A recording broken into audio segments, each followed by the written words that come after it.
అనగనగా ఒకానొక కాలంలో ఉలవపాడు అనే ఊరిలో గోపాలయ్య దమయంతి దంపతులు నివసిస్తూ ఉండేవారు. వాళ్లకి మాధురి మయూరి అని ఇద్దరు కూతుళ్లు ఉండేవారు. వాళ్లు వ్యవసాయం చేస్తూ బ్రతుకు సాగిస్తూ ఉండేవారు. వాళ్లకు అన్ని పనుల్లో పెద్ద కూతురు మాధురి, చిన్న కూతురు మయూరి సాయం చేస్తూ ఉండేవారు. అందువల్ల ఊరిలో ఈ అక్కా చెల్లెళ్ల గురించి తెలియని వాళ్లు కాని, వాళ్లని మెచ్చుకోని వాళ్లు కాని లేరు. వాళ్లు కూడా అలాగే ఒకరికోసం ఒకరు అన్నట్లు ఇద్దరూ ముచ్చటగా అన్యోన్యంగా ఉండేవాళ్లు. అలా కాలం సాగిపోతూ ఉండగా ఒకరోజు, చెల్లి, అలా మన ఊరి సుబ్బిశెట్టి దుకాణంకి వెళ్ళొద్దాం పదా. ఎందుకక్కా? నీకేమైనా కావాలంటే చెప్పు, నేనే తీసుకొస్తాను. ఏదైనా తీయగా మిఠాయిలు తినాలనుంది చెల్లి. కాని నువ్వు వెళ్లి తీసుకురావడం కాదు, ఇద్దరం వెళ్లి తింటూ అలా కాసేపు నడుచుకుంటూ ఊరంతా తిరిగి ఇంటికొచ్చేద్దాం. ఈరోజు ఏమైందక్కా నీకు? ఏం చెల్లి, నేనేమైనా తప్పుగా మాట్లాడానా ఏంటి? అదేమీ లేదక్కా, రా వెళ్దాం. అలా అక్కా చెల్లెళ్ళు ఇద్దరూ అలా వీధిలో నడుచుకుంటూ సుబ్బిశెట్టి దుకాణం వద్దకు వస్తారు. కావలసిన మిఠాయిలు కొనుక్కుని వెళ్తారు. అలా తింటూ మాట్లాడుకుంటూ వెళ్తుండగా ఆ ఊరిలో బట్టలు అమ్మే దుకాణంలో ఒక చీరని చూసి మాధురి ఇష్టపడుతుంది. చెల్లి, చూడవే, ఆ చీరెంత బావుందో. అవునక్కా, నిజంగా ఎంత బాగుందో. ఉండక్కా, దాని ధర ఎంతో అడిగొస్తాను. వద్దు చెల్లి, మన వద్ద ధనం లేదు కదా, ఊరికి అడగటం ఎందుకు? మనం కొనుక్కుంటేనే ధర అడగాలా ఏంటి? మామూలుగా కూడా అడగొచ్చులే. ఉండు, కనుక్కొనొస్తాను.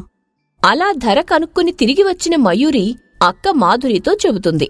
అక్కా, చాలా ధర చెప్తున్నాడక్కా అతను. అతను చెప్పక్కర్లేదు చెల్లి, ఆ చీరని చూస్తే తెలుస్తుంది కదా, ధర చాలా ఎక్కువని. సరేలే, రా వెళ్ళిపోదాం. అలా అక్కా చెల్లెళ్ళు ఇద్దరూ ఊరంతా తిరుగుతూ మాట్లాడుకుంటూ వెళ్తుండగా వీధిలో ఒకచోట ఒక ముసలామె, ఏంటే ఆ అక్కా చెల్లెళ్ళిద్దరూ ఊరిమీద పడ్డారు? ఏం ఘనకార్యాలు వెలగబెడుతున్నారేంటి? ఏదో ఒకటి వెలగబెట్టడానికొచ్చాంగాని నువ్వెందుకిలా ఊరిమీద దిగబడ్డావో చెప్పు ముసలి. నువ్వుండవే, మరేం లేదు బామ్మా, అలా మిఠాయి తిందామని మిఠాయి దుకాణానికి వెళ్ళాం. అలాగా, సరే సరే. చూడముచ్చటగా ఉన్నారిద్దరు. పెళ్ళయ్యాక ఎలాగూ ఇద్దరూ కలిసి తిరగలేరు. ఇప్పుడే కాస్త తిరగండి. వెళ్ళండి వెళ్ళండి. వెళ్తాన్లే, నువ్వు వెళ్ళు ముసలి. అలా మరుసటి రోజు అందరూ పొలం పని చేస్తూ ఉండగా మయూరి ఎక్కడా కనిపించదు. అలా ఆ రోజు సాయంత్రం ఇంటికి వచ్చేసరికి మయూరి ఇంట్లోనే ఉంటుంది. చెల్లి, ఈ రోజంతా పొలం వైపు రాలేదు, ఇంట్లోనే ఉండిపోయావేంటి? ఏమీ లేదక్కా, కాస్త ఇంట్లో పనులు ఎక్కువ ఉన్నాయి. చేసేసరికి చాలా సమయం పట్టింది, అందుకని ఇంట్లోనే ఉండిపోయాను. అవునా? ఎందుకు అన్ని పనులు ఒక్కదానివే చేయటం? నాక్కొన్ని చెప్పాల్సింది. ఇద్దరం కలిసి చేసేవాళ్లం కదా. దానిదేముందిలే అక్కా, ఎవరు చేస్తే ఏంటి, మన పనులే కదా. అలా రెండో రోజు కూడా మయూరి పొలానికి పనికి రాలేదు. అది గమనించి ఆ రోజు సాయంత్రం మాధురి మళ్లీ మయూరిని అడిగింది. చెల్లి, ఈరోజేమైంది? నిన్నంటే ఇంట్లో పనులన్నావ్, ఈరోజెందుకు పొలానికి రాలేదు? ఏం లేదక్కా, ఈరోజు కాస్త ఒంట్లో నలతగా ఉంటేను. అదేంటి, ఒంట్లో నలతగా ఉందా? అయ్యో, మరి చెప్తే ఏదైనా కషాయం చేసిచ్చేదాన్ని కదా చెల్లి. అదేమీ అవసరం లేదులే అక్కా, ఈరోజు చాలాసేపు పడుకున్నా కదా, అంతా తగ్గిపోయింది. ఏంటో, మా చెల్లి గత 2 రోజుల్నుంచి కాస్త కొత్తగా ప్రవర్తిస్తోంది. ఏమై ఉంటుంది? మా అక్కకి ఏదో అనుమానం కలిగినట్లుంది, జాగ్రత్త పడాలి. మరుసటి రోజు ఎప్పటిలాగానే అందరూ పొలానికి పనికి వెళ్లారు. అందరితో పాటే మయూరి కూడా వెళ్ళింది. కాని కాస్త దూరం వెళ్లేసరికి మెల్లగా వెనక్కి వెళ్ళిపోతుంది. కాసేపటికి మాధురి వెనక్కి తిరిగి చూసేసరికి మయూరి లేదు. అసలు ప్రతిరోజూ ఎక్కడికి వెళ్ళిపోతుంది అర్థం కాలేదు. ఆ రోజంతా అలాగే ఆలోచిస్తూ పొలం పనులు చేస్తూ ఉంది. సాయంత్రం ఇంటికి వచ్చేసరికి ఎదురుగా మయూరి ఉంది. చెల్లి, అసలు నువ్వేం చేస్తున్నావ్? ఈరోజు కూడా నువ్వు మా వెనకే పొలానికి వచ్చినట్టే వచ్చి కనిపించకుండా ఎటో వెళ్ళిపోయావు. నువ్వేదైనా తప్పు చేస్తున్నావా? ఏమీ లేదక్కా, నేనేం తప్పు చెయ్యలేదు. ఈ చీర ఆ రోజు మనం బావుంది అనుకున్న చీరే కదా? అవునక్కా, ఆ చీరే, నీకోసమే. ఇదేలా? నువ్వేం ఆలోచించకక్కా, నీకు నచ్చింది కదా, తీసుకో, కట్టుకో. నువ్వీ చీరలో మహారాణిలా ఉంటావు. కాని నువ్వెలా కొన్నావు దీన్ని? అన్ని డబ్బులు నీకెక్కడివి? ఈ 3 రోజులు బయట వేరే పొలంలో కూలికి వెళ్ళానక్కా, ఆ వచ్చిన డబ్బులతో నీకిది కొన్నాను. కూలి పనిచేశావా? నాకోసమా? ఎందుకు చెల్లి ఇలాంటి పనిచేశావు? మా అక్క ఆశపడింది, నేనివ్వాలనుకున్నాను అందుకే.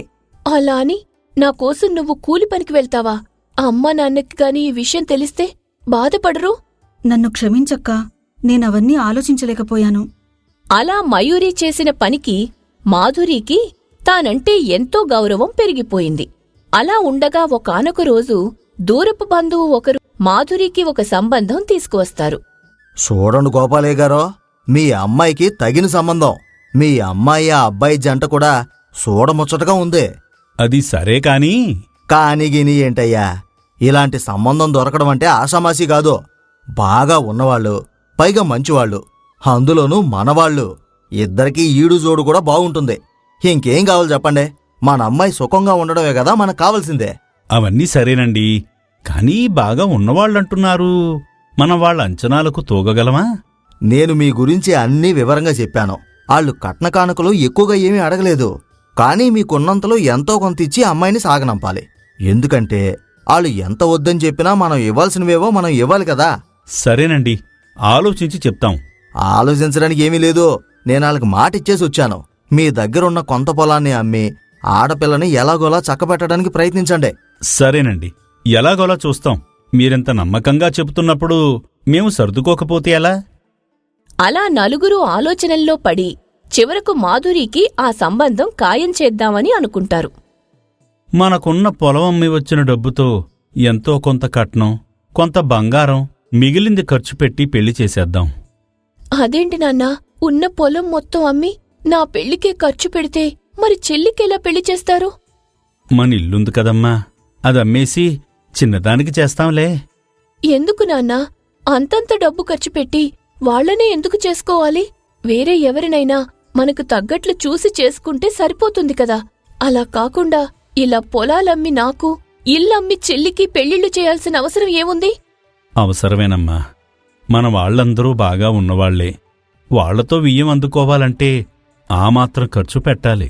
మనకు తక్కువ ఉంది కదా అని మనకంటే తక్కువలో ఉన్నవాళ్ళని మనం చేసుకోలేం కదా. అందుకే ఉన్నా లేకున్నా అప్పు చేసైనా సరే సమయం వచ్చినప్పుడు ఆడపిల్లకి పెళ్లి చెయ్యాలి. లేదంటే అందరిలో మన పరువు పోతుంది. అలా కొద్ది రోజులయ్యాక మాధురికి పెళ్లయింది. అత్తారింటికి వెళ్ళింది. అయితే అత్తవారు అదనపు కట్నం కోసం అడగటం మొదలుపెట్టారు. దానితో ఎంతో మంచి కుటుంబమని నమ్మి ఉన్న పొలవంతా అమ్మి కట్నమిస్తే మళ్ళీ ఇప్పుడు ఇంకా కట్నం కావాలని అడుగుతున్నారు. ఏం చెయ్యాలో పాలుపోవడం లేదు. దానికంత ఆలోచించడం ఎందుకు నాన్నా? మన ఇల్లు అమ్మేసి వచ్చిందాన్ని అక్కకిచ్చేయండి.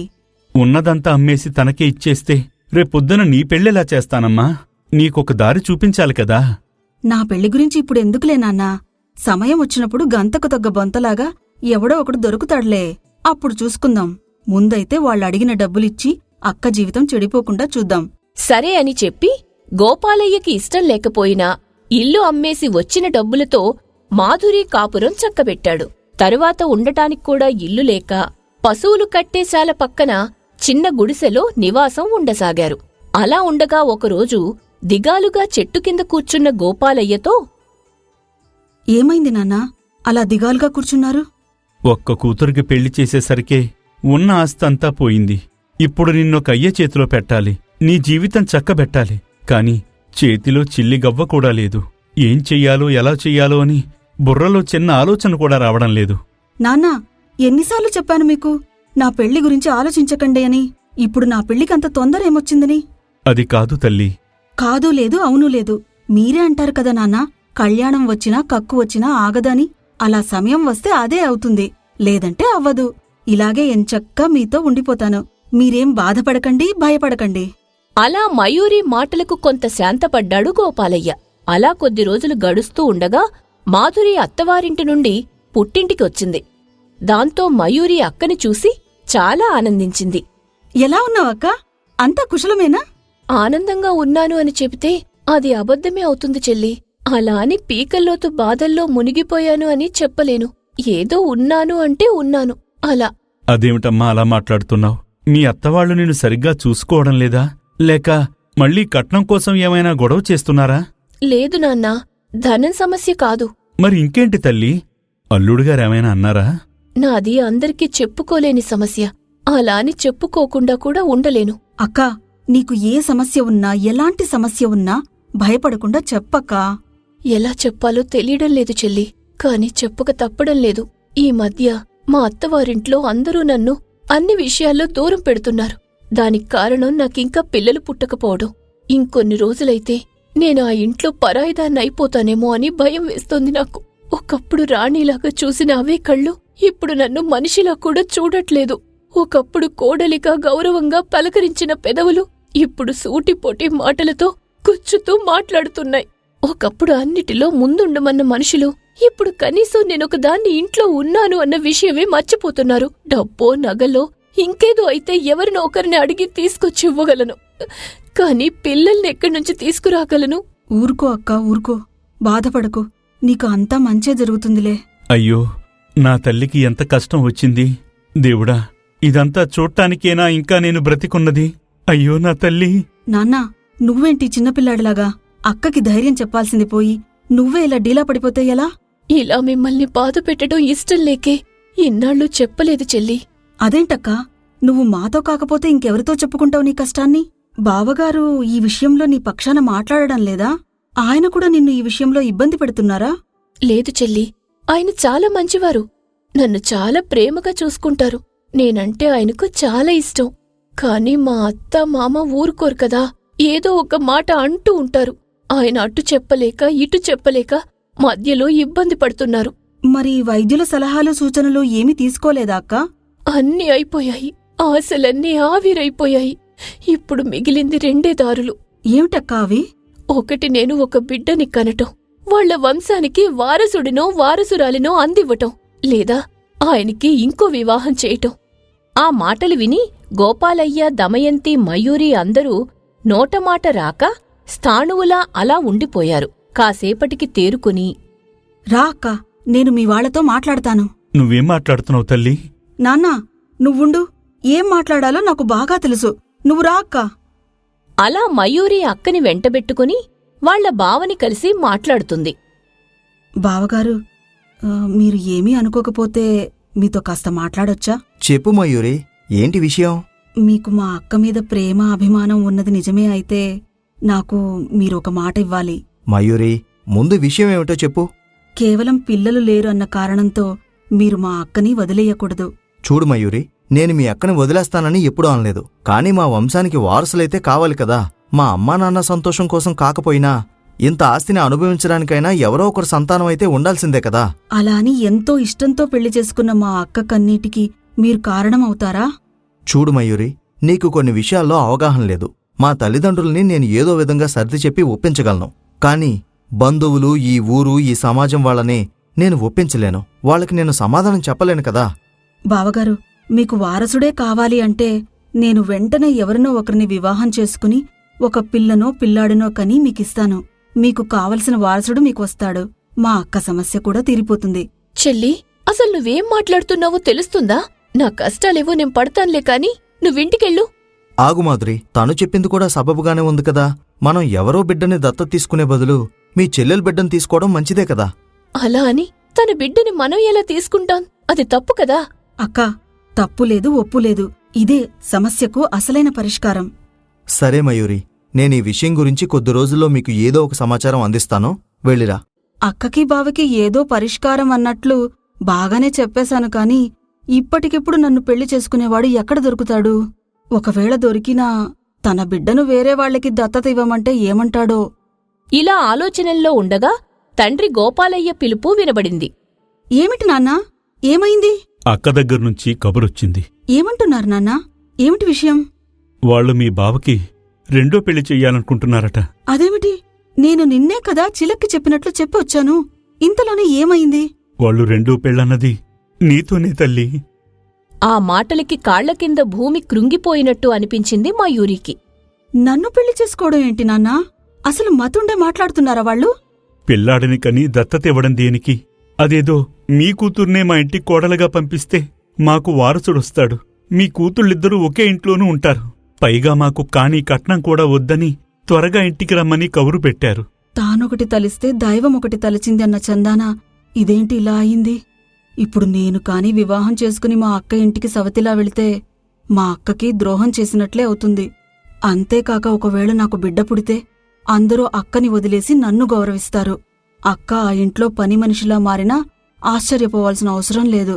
మా బావ నా మీద, నాకు పుట్టిన బిడ్డ మీద ప్రేమ చూపించి మా అక్కను నిర్లక్ష్యం చేస్తే మా అక్క పడే బాధ వర్ణనాతీతం. భగవంతుడా, చచ్చే చావొచ్చు పడింది. ఏం చెయ్యాలిప్పుడు? అమ్మ మయూరి, బయలుదేరదామా? అది కాదు నాన్నా, ఇప్పుడు అక్క ఉన్న ఇంటికే నేను సవతిలా వెళ్లడమనేది ఎంతవరకు సబబు? అది కాదు తల్లి. మన ఉన్న పరిస్థితుల్లో మన వాళ్లలో నిన్ను చేసుకునే వరుణ్ణి వెతికి వాళ్ళడిగినంత కట్నకానుకలిచ్చి పెళ్లి చేయడమంటే మాటలు కాదు తల్లి. నాకంత స్తోమత లేదు, అంత ఓపిక లేదు. కాబట్టి ఇదే మంచి అవకాశమని నా ఉద్దేశం. ఏమిటి నాన్నా మీరు? ఎప్పుడు చూసినా మనవాళ్లు అంటారు.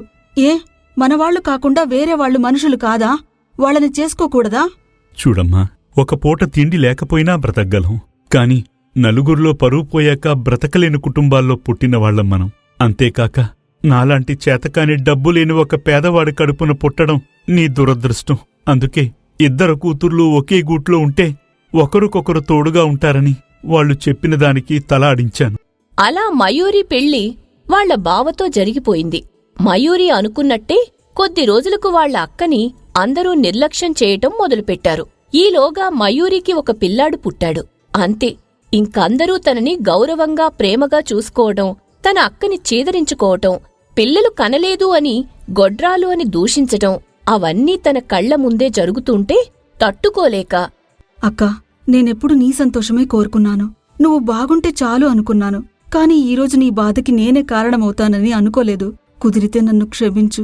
నీకు ఇస్తానన్న బిడ్డను నీకిచ్చేశాను. ఇక నీకు బావకి మధ్య ఎవరూ అడ్డురారు. మునుపటిలాగే మీ ఇద్దరూ అన్యోన్యంగా ఉండండి. ఏంటి చెల్లి, అసలు నువ్వేం మాట్లాడుతున్నావు? నేను ఆనందంగానే ఉన్నాను. నేను బాధపడుతున్నాను అని ఎవరు చెప్పారు నీకు? పైగా నా చెల్లే నా వంశానికి వారసుణ్ణి కన్నది అంటే నాకే కదా సంతోషం. నేను కాకుండా బావ ఇంకెవరిని చేసుకున్నా ఆ వచ్చిన ఆమె జీవితాంతం నీకు పోటీగానే ఉంటుంది. నువ్వు ఒక్కరోజు కూడా మనశ్శాంతిగా బ్రతకలేవు. అందుకే ఈ అవకాశం వేరే వాళ్ళకి ఇవ్వకూడదు అనుకున్నాను. అందుకే బావను పెళ్లి చేసుకున్నాను. తనకి కావలసిన వారసుడిని ఇచ్చేశాను. బిడ్డని మంచిగా పెంచండి. చెల్లి, ఏం చేసావు చెల్లి? ఎందుకలా మాట్లాడుతున్నావు? ఏం చేసావు చెప్పు. అయ్యో అయ్యో, ఎవరైనా రండి. కాని ఆ మాటలు వినడానికి మయూరి ఈ లోకల్లో లేకుండా పోయింది. అప్పటికే తనువు చాలించింది. తన అక్క జీవితాన్ని నిలబెట్టడానికి తన తనువుని త్యాగం చేసింది. మయూరి అందరికీ ఒక మరపురాని ఒక జ్ఞాపకంగా మిగిలిపోయింది.